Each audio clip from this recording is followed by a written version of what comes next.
what we're going to do, we get active at first, okay? Are we ready? Right, whoop. We land on arm circles. So obviously you have your family challenges that you're trying to juggle 3 children, different ages, different needs, so especially when they have additional needs. Cody started showing his needs at about 3, he's 10 now. And as well as dealing with it on a personal matter that your child isn't maybe meeting the milestones that they should be, then you have to start thinking about getting the right needs met in school. So he was in mainstream. It was very difficult with him because they couldn't meet his needs at all. I had quite a turbulent experience at school. It wasn't great because nobody seemed to know what to do with us. The school's strategy was to just hire you in isolation and get rid of you, get you out of the picture so that everyone else could get on with their work, and that obviously wasn't beneficial for the people that they were just putting to one side. Oh, hiya, Dawn. I've just had a query from a school. So SEND, it stands for Special Educational Needs and Disabilities, and it may be that a child has an additional learning difficulty or disability that requires them to have that additional support in school. It may just be for a short period of time, they may not need it for the whole of the school life, but often some children do need that. Ready, steady, go! Getting the right support from all of the different agencies can be a challenge, so making sure that they are in the right school, that they're getting the right support, that they're having all their health needs met.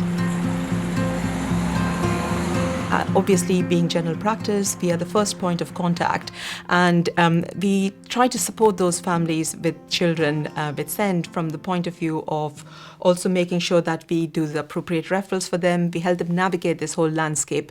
It is a difficult landscape for sometimes us as health professionals to understand, and so trying to kind of make sure that we are there as advocates and guides to help them navigate that, to access the services that they need, and to make them aware of the services that they need is very important.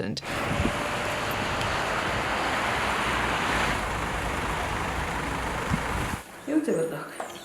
Ready?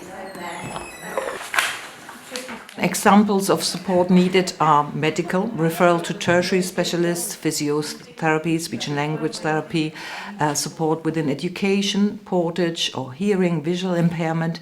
But often the family needs other kind of support, especially if they have a child with significant additional needs. There might be requiring a referral to the disabled children's team.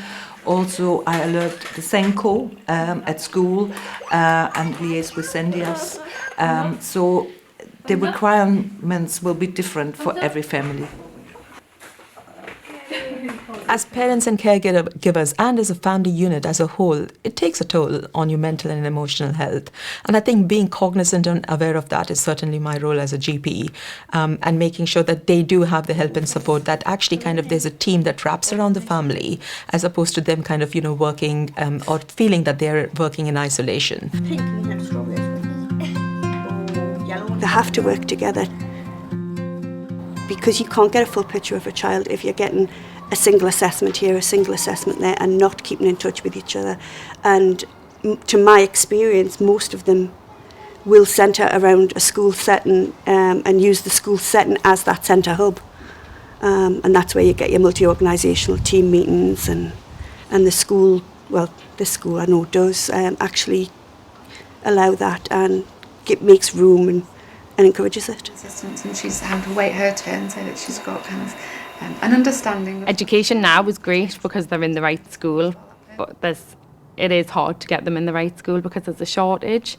But it doesn't just have to be a special educational needs school. There are facilities in mainstream, so there's arms in schools, there's education support plans in schools, so there's lots of different options. It works for my children being in a special school, but there's lots of different plans for lots of different children. 1, 2, 3, let's go! Woo-hoo! So support within Sewell Primary School is really focused on individual pathways for those children. So each child is really individual and we look at what they need to really make the progress.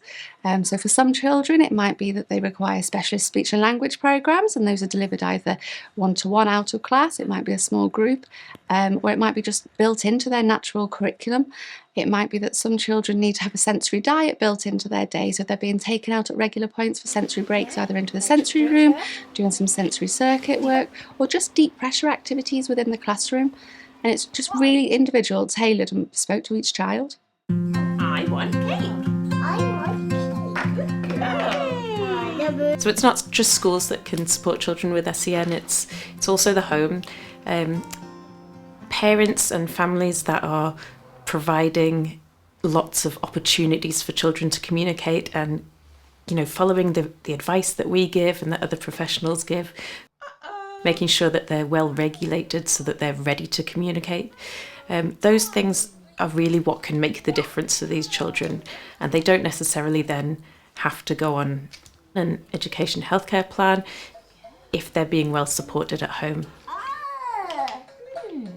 So we need to attempt to support children in this way rather than them progress into an education, health and care plan when that can be avoided. There has been a significant increase in the request for education, health and care plans. Not every child will need an EHCP. It's always better to speak to the school, speak to the council, and you'll be guided as to what best supports for the child, but your voices should always be heard. What flavour ice cream do you normally get? Chocolate. Do you have sprinkles on yours or sauce? Yeah, I like chocolate. That's why I pick chocolate everything. If schools are putting in the right support within the classrooms and that right provision, and it's really reviewed regularly and it's flexible and there's a consistent approach for children that is working for them, then hopefully we're not getting the need for an EHCP. Off you go. Perfect. Good sense support means everything to families, because if your children's getting the right support in school, then it reflects at home because they're calmer, they're happier, their needs are being met. It takes the pressure off parents because you're always worrying, are you doing the right thing for your child? So if they're in school getting the right support, it helps their behaviours out of school. There's not as many meetings to attend, there's not as many fights to fight if your child is in the right place getting the right support. And then there was one around kind of just being able to regulate and kind of being able to calm. How is she responding to the sensory room? Supporting pupils is everybody's job. I think, you know, we talk about multi-agency working, and a lot of the time we then think about it being just professionals, and it's not just professionals. The parents are there as well and they need to be fully involved. So we've got parents working really closely with schools, but also working with speech and language, working with occupational therapists, working with physios, educational psychologists. It's everybody's there to support that child. She's learning that she can be included. She's not a special group. The children here are great because they have been taught by the teachers to everybody gets included, everybody has a voice, everybody is heard. Yes, but from the point of view of a healthcare plan, we need to make sure that we actually do print that. I think what is key over here is communication. I think for families, communication, and for families to feel they're being heard, for children to feel they're being heard. I think what we cannot discount in any of this is the voice of lived experience from families, from children themselves. Seems to be thriving. Yeah. But he's worried that when he goes in next year, he's not going to have that stuff in place, and that might affect. Personally, I think that schools should make a strategy for each child.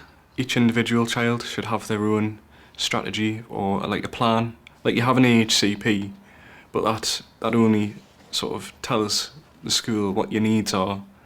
It doesn't tell them what to do with you.